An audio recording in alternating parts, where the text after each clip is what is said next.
Super. Next ఇంకొక question అంటే వాసు గారు ఇంతకుముందు తండే గురించి మాట్లాడారు. తండే కూడా మీరు జరిగిన స్టోరీని తీసుకొచ్చి తీశారు. అప్రిషియేట్ దానికి, ఎందుకంటే మీరు అనుకున్న దానికన్నా ఎక్కువ వచ్చింది. అప్రైజల్స్ కానీ దానికని అంటే యాక్షన్లో నాగ చైతన్య కానీ చాలా బాగా చేశాడు అని కెరీర్ కానీ. ఇప్పుడు నా అల్లు అర్జున్ గారు మీ బ్యానర్ మనిషే కాబట్టి ఆయనతో హిస్టారికల్ సినిమా ఇంతవరకు ఎవరు చేయలేదు.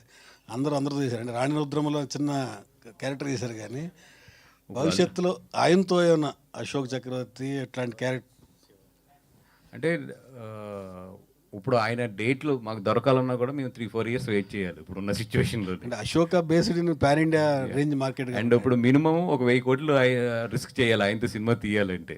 నాకు తెలిసి అరవింద్ గారు ఇప్పుడు ఆయనకున్న ఏజ్లో కానీ ఆయనకున్న ఒక ఏమంటారు ఒక హ్యాపీ దీంట్లో ఆయన ఎంతవరకు ఇంత పెద్ద ప్రాజెక్టులను ఎత్తుకుంటారు అనేది వెయిట్ చేసి చూడాలి నేను కూడానండి.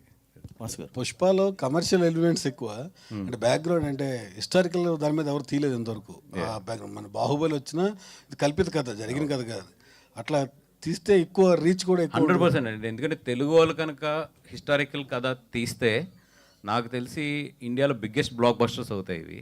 ఎందుకంటే మన డైరెక్టర్స్ దగ్గర ఆ సత్తా ఉంది, మన యాక్టర్ల దగ్గర ఆ సత్తా ఉంది, అండ్ టెక్నికల్గా కానీ కమర్షియల్గా కానీ మనకు అంత బ్యాండ్ విత్ ఉంది. కాబట్టి తెలుగు సినిమా అనేది హిస్టారికల్ టచ్ చేస్తే మాత్రం ఇప్పుడున్న ప్రజెంట్ ట్రెండ్లో టైంలోని డెఫినెట్గా ఇండియాలోనే బిగ్గెస్ట్ ఫిల్మ్ అవుతాయి.